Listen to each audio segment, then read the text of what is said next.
आज एक दो विषय पर अपनी बात कहूंगा। एक दुखद समाचार प्राप्त हुआ है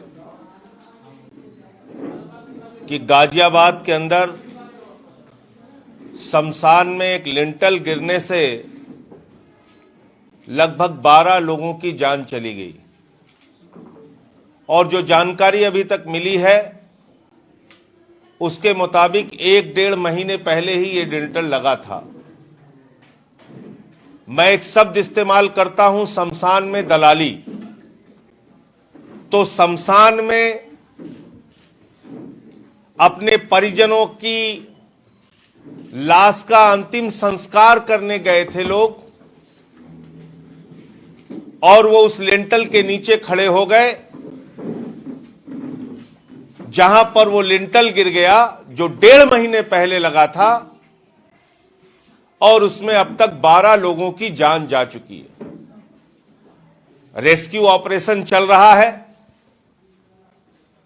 मैं ईश्वर से प्रार्थना करता हूं जो लोग इस दुर्घटना में मारे गए हैं उनकी आत्मा को प्रभु अपने चरणों में स्थान दे, उनके परिवार को यह कष्ट सहन करने की शक्ति दे। लेकिन इसके साथ साथ कौन से लोग इस घटना के लिए जिम्मेदार हैं, इसकी एक उच्च स्तरीय जांच होनी चाहिए कि अगर वो लिंटल कुछ दिनों पहले ही डला था तो आखिर गिर कैसे गया, क्या हुआ इसके पीछे, कौन से लोग शामिल थे इसमें। यह अत्यंत दुर्भाग्यपूर्ण घटना है और मुझे लगता है कि इसमें जवाबदेही जरूर तय होनी चाहिए। आज इसी के साथ ही एक बहुत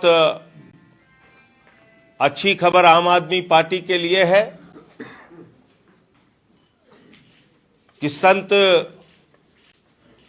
श्री राम द्विवेदी जी जो 3 बार बीकापुर से विधायक रहे,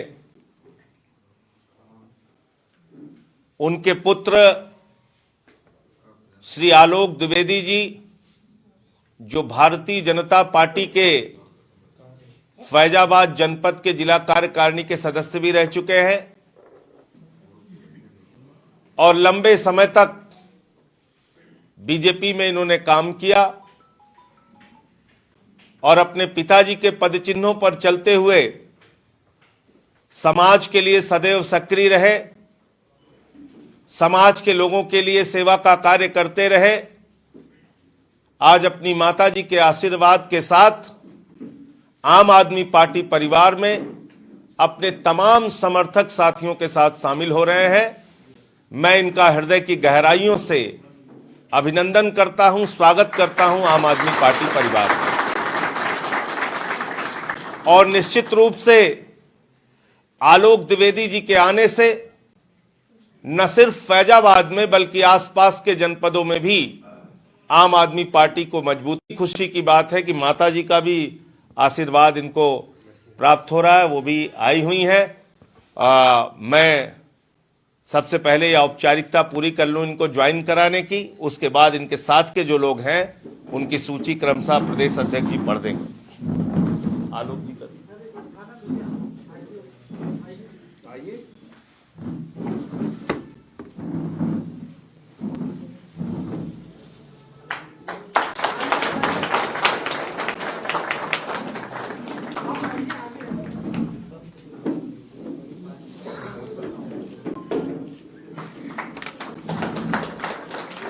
आशीर्वाद माता जी का प्राप्त कीजिए।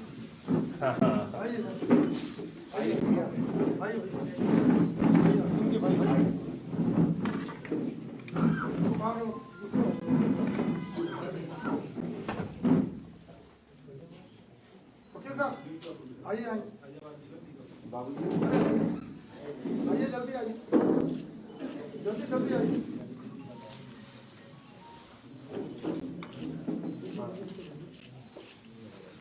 पिताजी के साथ बराबर रहिए। आइए, अब बाकी लोगों के नाम जो है पिकअप के बड़े कड़ी रखता है, आपने ज्वाइन कर रहे हैं।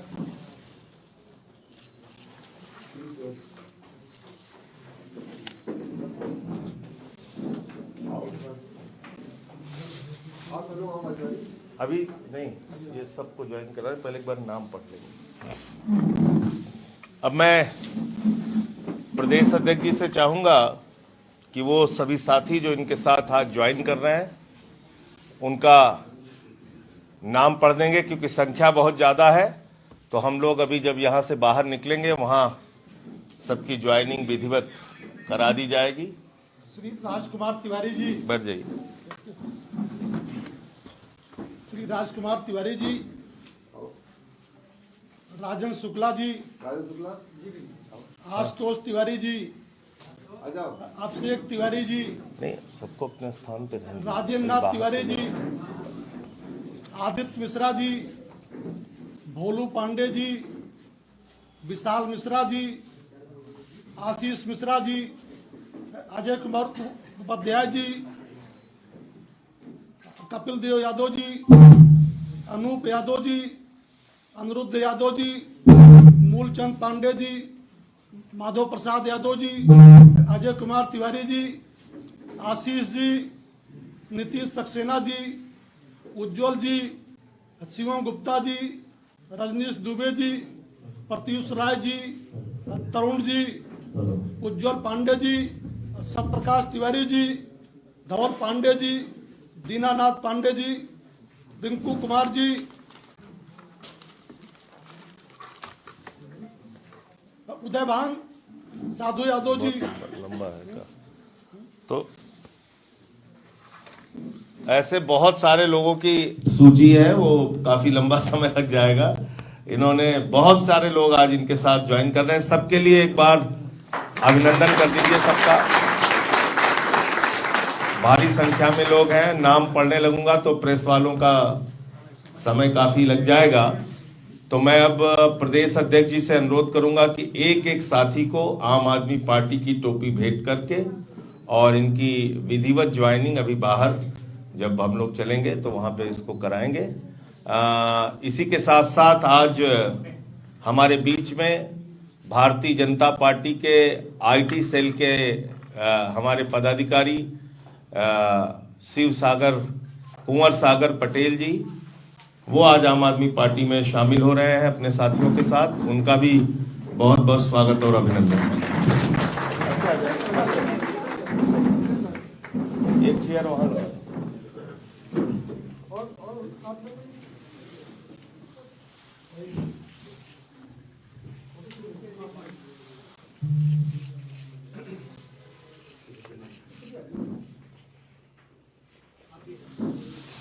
एक चेयर इधर लगा दो।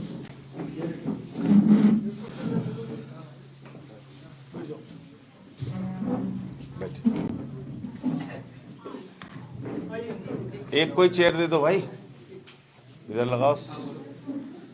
उधर से जो खाली था उठा लो, उठा लो।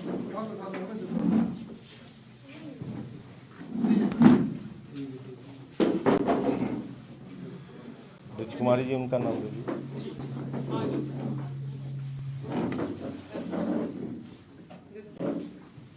बैठ जाइए।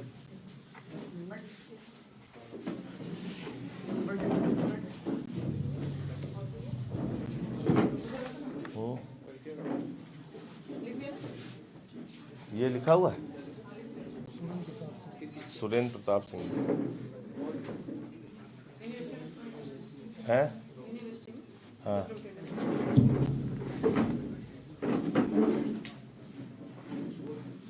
इसी क्रम में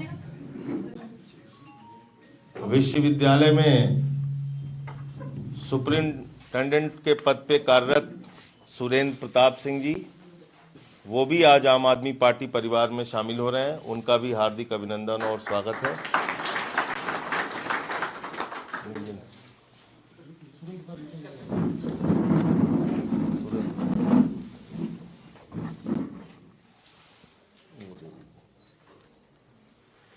टोपी दे दीजिए।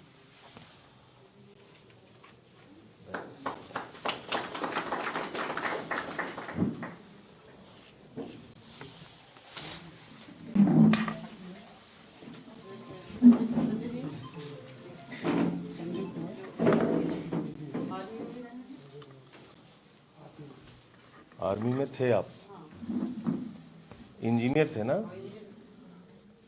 और भारतीय सेना में इंजीनियर रह चुके संजय कुमार जी, वो भी आज आम आदमी पार्टी परिवार में शामिल हो रहे हैं।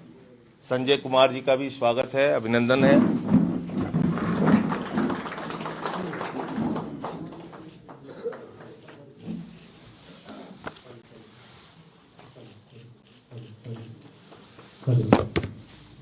उसके पॉइंट दे दो, धान वाला। और कोई रहते नहीं क्या? और कोई तो नहीं है?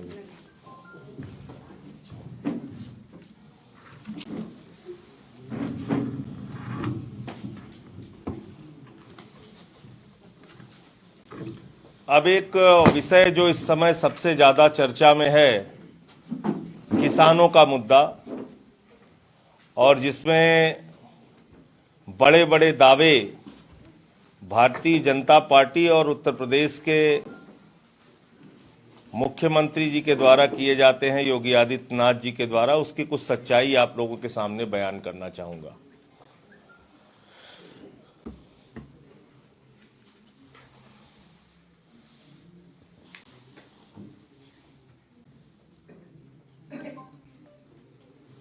ये खाद्य विभाग का जो आंकड़ा है, मैं उसको रख रहा हूं 7 दिसंबर तक का, क्योंकि अभी और नए आंकड़े उपलब्ध होंगे तो वो भी मैं आपके साथ शेयर करूंगा। लगभग 5,50,000 किसानों से अब तक खरीद नहीं हुई है धान की। जिन लोगों ने अपना रजिस्ट्रेशन कराया था, उसमें लगभग 5.5 लाख किसानों से अब तक खरीद नहीं हुई। और 18 मंडल है राज्य में।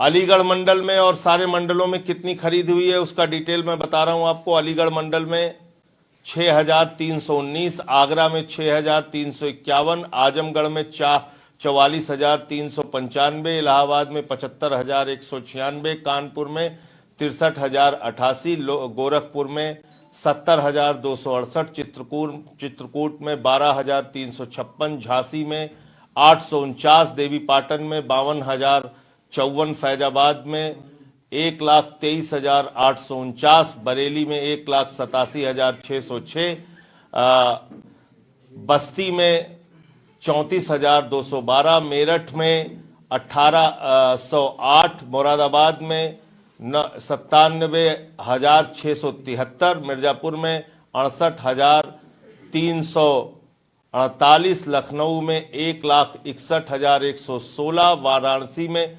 68,861 और सहारनपुर मंडल में 13,161 किसानों से एमएसपी पर धान बेचने के लिए रजिस्ट्रेशन कराया गया था। ये जिलेवार सूची है। इन मंडलों में इतने किसानों ने अपना एमएसपी पे धान उनका खरीदा जाएगा, इसका बाकायदा उन्होंने रजिस्ट्रेशन कराया था ऑनलाइन। और उसके बाद अभी तक 5,50,000 किसानों से धान की खरीद हुई नहीं। धान की खरीद सरकारी मंडियों में जब जाते हैं किसान, नहीं होती तो उनके पीछे बिचौलिए लग जाते हैं और 800 रुपए, 1,000 रुपए कुंटल पर धान खरीदा जा रहा है। एक एक महीने तक किसान अपना धान लेके मंडियों में पड़ा है। लखीमपुर खीरी का एक मामला सामने आया था, जिसमें आप लोगों ने देखा था कि वो किसान 1 महीने तक जब अपना धान उसने मंडी में रखा था, तो बाद में उसका धान सड़ गया और धान उसका खरीदा नहीं गया। ये सच्चाई है उत्तर प्रदेश के मंडियों की। जिसके पास खेत और खलिहान नहीं है, उनका भी कागजों में धान बिक रहा है। खेत नहीं है, खलिहान नहीं है, लेकिन उनका धान भी खरीदा जा रहा है। ऑन पेपर, कागजों पर उसकी खरीद हो रही है। तो एक बहुत बड़ा भ्रष्टाचार का मामला है। और मुझे लगता है कि जो बातें कही जा रही हैं और जो हकीकत है वो बिल्कुल अलग है। किसानों से खरीद नहीं हो रही है। किसानों से खरीद के नाम पर धोखाधड़ी और भ्रष्टाचार हो रहा है और 800 और 1000 रुपए कुंटल किसानों को अपना दाम बेचने के लिए मजबूर होना पड़ रहा है। 2 किसान अब तक उत्तर प्रदेश के इस किसान आंदोलन में आत्महत्या कर चुके हैं, लेकिन सरकार है कि जिद अपनी छोड़ने को तैयार नहीं, क्योंकि केंद्र में बैठी हुई सरकार को अडानी की गुलामी करनी है, उनके लिए काम करना है। और यह बिल हिंदुस्तान के किसान के लिए नहीं बल्कि अडानी के लिए बनाया गया है, बड़े बड़े पूंजीपतियों के लिए बनाया गया, और इसका प्रमाण भी मैंने दिया था। कल किसान संगठनों और सरकार के बीच वार्ता प्रस्तावित है। मैं केंद्र सरकार से, मोदी सरकार से कहना चाहता हूं, अपनी जिद छोड़िए, अपनी जिद छोड़कर किसानों के साथ जो अन्याय आप कर रहे हैं और जिस तरह से आपके लोग धमकी दे रहे हैं, यानी वार्ता के लिए बुलाए गए किसान से देश का रेल मंत्री पीयूष गोयल कहता है मुंह मत खुलवाना। 40 संगठनों के नाम हमारे पास भी हैं। क्या मुंह खोलना चाहते हो बेईमानो, तुम लोग बताओ, हम भी जानना चाहते हैं क्या मुंह खोलना चाहते हो आप। किस किसान संगठन के बारे में क्या जानकारी आपके पास है? अरे अपने बेईमानी की लिस्ट पढ़ लो जरा एक बार। अपने पूंजीपति मित्रों को लाखों लाख करोड़ रुपए कर्जा देके हिंदुस्तान से भगा दिया तुम लोगों ने। अपने उन कुकर्मों की तरफ ध्यान दो और बातचीत में बुलाए गए किसानों को डराने और धमकाने की कोशिश मत करो। आप कह रहे हो मुंह मत खिलवाओ, क्या मुंह खोलना चाहते हो? इस देश का किसान, इस देश की आम जनता, वो अपना मुंह खोल देगी तो तुम्हें सर छिपाने का स्थान नहीं मिलेगा। इसलिए कल जो वार्ता प्रस्तावित है उसको अंतिम वार्ता के तौर पर मानते हुए सरकार किसानों के मुद्दे का समाधान करे और इस काले कानून को वापस ले। हम लोग पहले दिन से इस काले कानून के विरोध में हैं और हमारे नेता दिल्ली के मुख्यमंत्री अरविंद केजरीवाल जी ने स्पष्ट तौर पर कहा है, सड़क से लेकर संसद तक इस बिल का हम लोग विरोध करेंगे जब तक ये काला कानून वापस नहीं लिया जाता। हम किसानों के साथ खड़े हैं।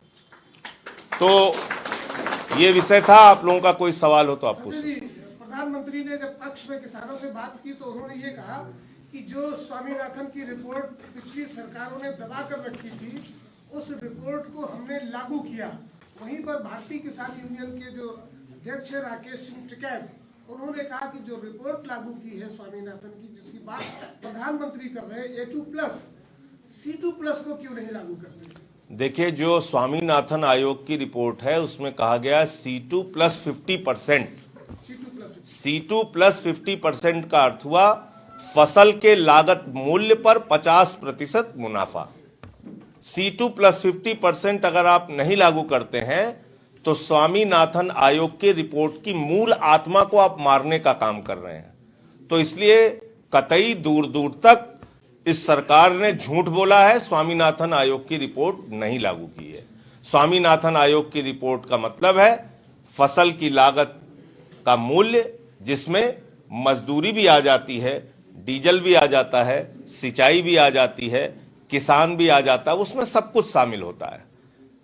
और अगर आप अपने फॉर्मूले से करना चाहते हैं तो ये स्वामीनाथन आयोग की रिपोर्ट की रिकमेंडेशन कतई दूर दूर तक नहीं थी, इसलिए झूठ बोलने का काम करते हैं। आय दोगुना करने की बात कही थी इन्होंने किसानों की, और लॉकडाउन में जब पूरा देश मर रहा था उस समय अडानी की आय दोगुना हो गई, ये हम लोगों को जानकारी है।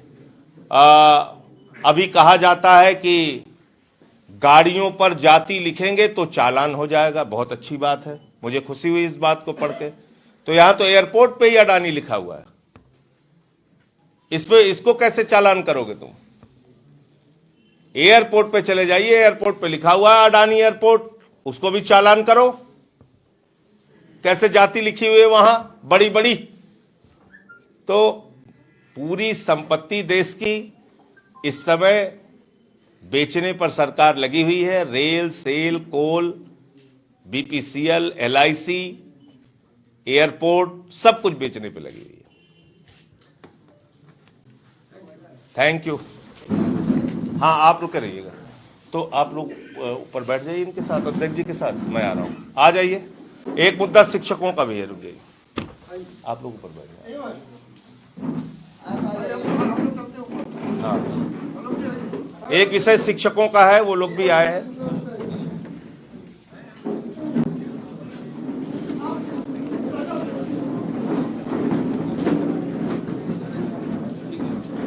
सागर, तुम भी ऊपर बैठो।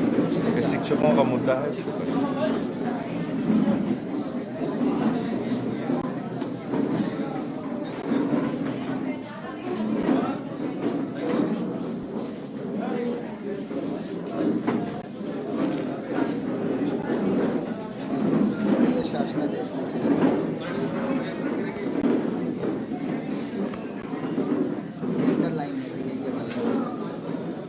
कौन सा संगठन है आप लोगों का? है? विजय जी, इसमें क्या है?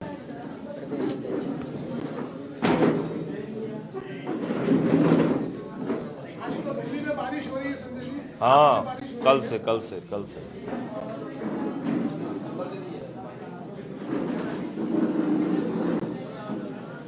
सियासत बर्फ की तरह टूटी पड़ी है।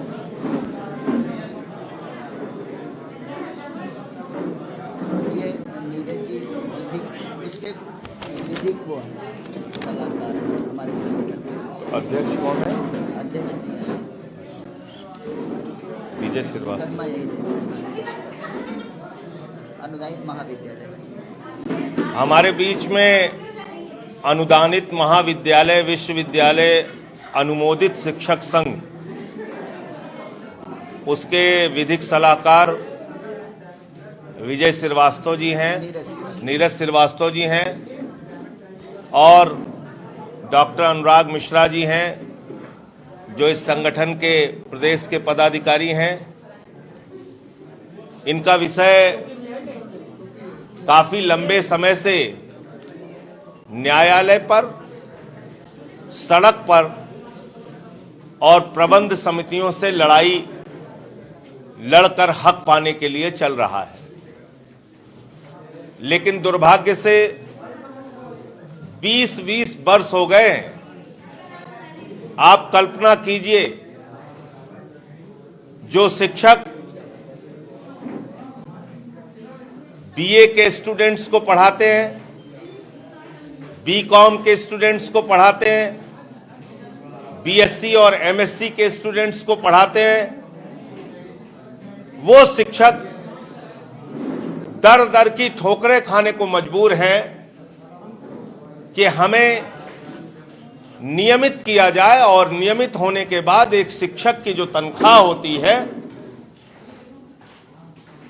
विश्वविद्यालय के मानकों और महाविद्यालयों के मानकों के अनुरूप, यूजीसी के मानकों के अनुरूप वो पे स्केल हमको मिले।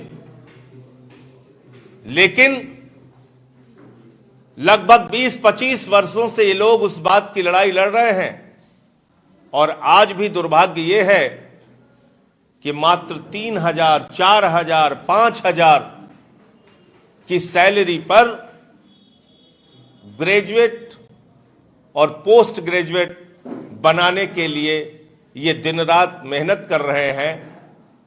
महाविद्यालय, विश्वविद्यालय में शिक्षक का काम कर रहे हैं। न्यायालय से इनके पक्ष में आदेश भी आ चुका है।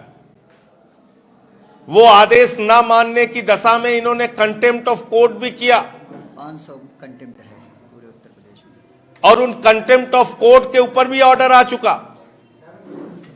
यानी न्यायालय ने अपने आदेश की अवमानना मानते हुए भी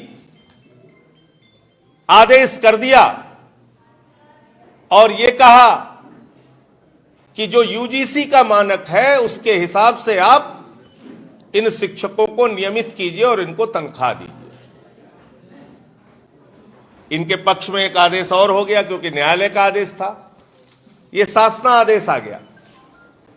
और इस शासनादेश के हिसाब से इनकी नौकरी को नियमित मान लिया गया, यानी 62 वर्षों तक ये आधिकारिक रूप से एक शिक्षक के तौर पर विश्वविद्यालय और महाविद्यालय में काम करेंगे। ये शासनादेश हो गया।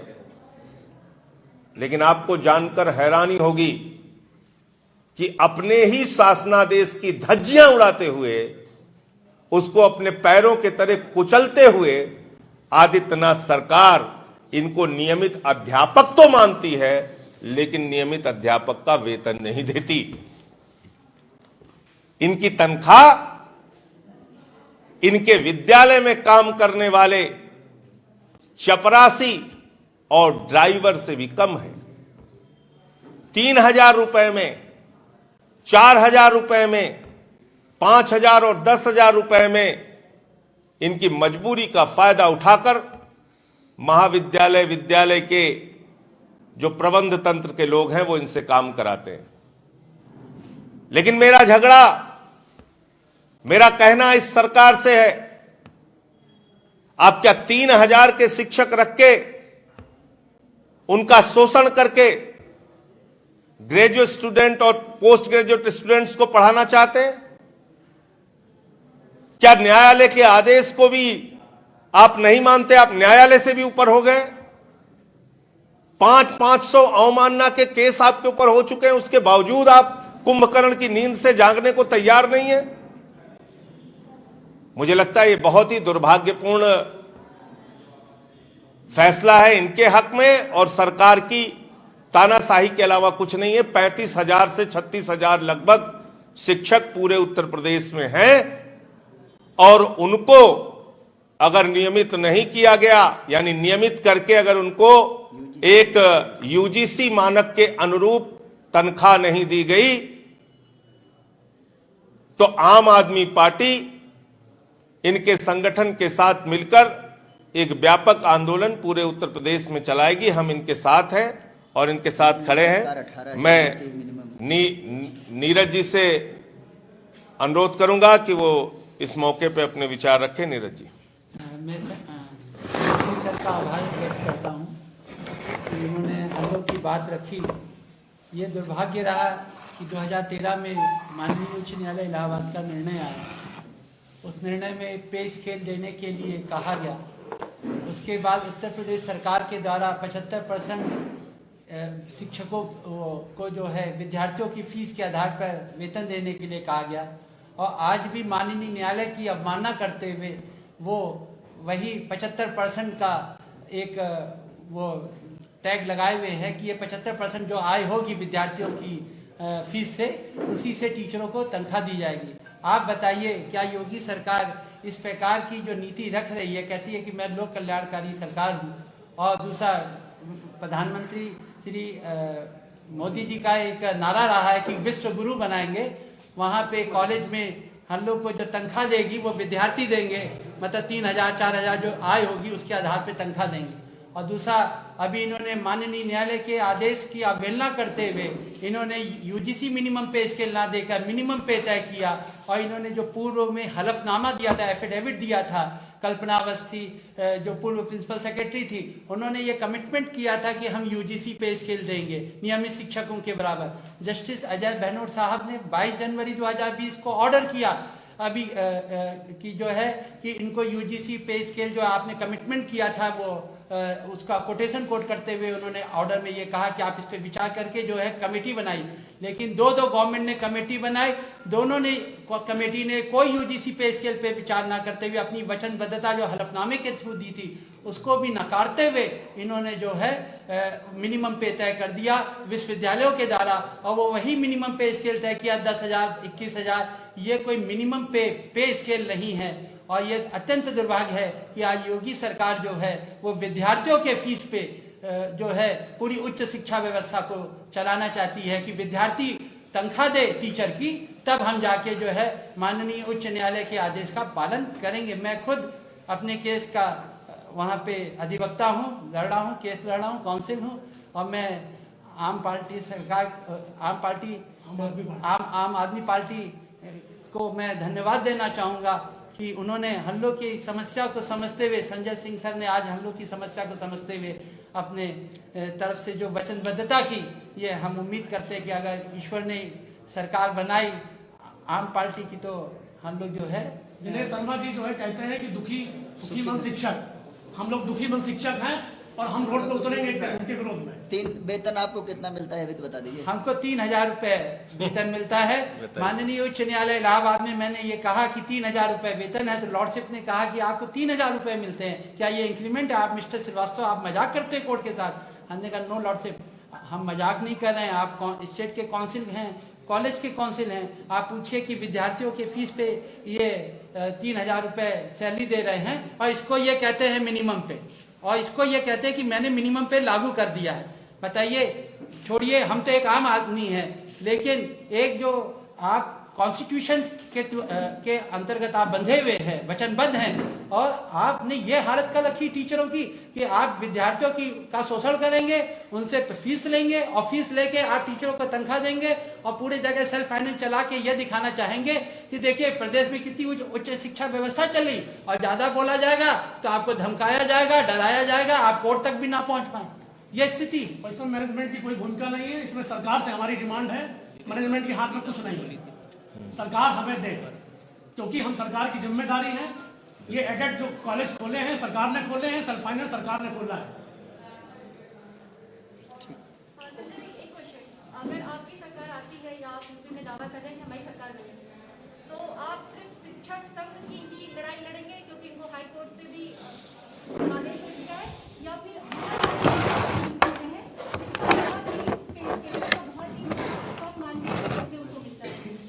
देखिए, बहुत ही अच्छा प्रश्न आपने पूछा।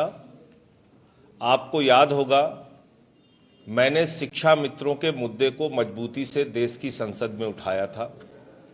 आपको याद होगा आंगनबाड़ी के सवाल को हमने उठाया, हमने जो अनुदेशक थे उनके मुद्दे को उठाया, और साथ ही साथ गांवों के अंदर प्रेरक शिक्षक लाखों की संख्या में रखे गए हैं, उनका विषय भी उठाया। तो हम सिर्फ बातें नहीं करते, करके दिखाते हैं। आपको याद होगा पुरानी पेंशन की बहाली का जब फैसला हुआ तो दिल्ली की सरकार ने अपने राज्य के अंदर केजरीवाल जी ने पुरानी पेंशन बहाल करने का फैसला किया। तो हम शिक्षक वर्ग के साथ, या आंगनवाड़ी हो या होमगार्ड हो, जो अपनी सेवाएं नियमित तौर पर उसी तरह से दे रहे हैं जैसा कोई नियमित कर्मचारी देता है, उनका शोषण किया जाता है। वो शिक्षा मित्र भी हैं, उनका शोषण किया जाता है कि उनको तनख्वाह नहीं दी जाती। हमारे यहां तो 18,000 मिनिमम वेतन उन्होंने कर रखा है कि मजदूरी नहीं आप 18,000 से कम दे सकते। तो जैसे ही उत्तर प्रदेश में आम आदमी पार्टी को जनता चुनेगी, सरकार बनेगी, हम इन सब के हक में काम करेंगे और इनके साथ जो अन्याय अब तक हुआ है उसको दूर करने का काम करेंगे। यह हमारा संकल्प भी है और यह हमारी भावना भी है, आज से नहीं शुरू से है।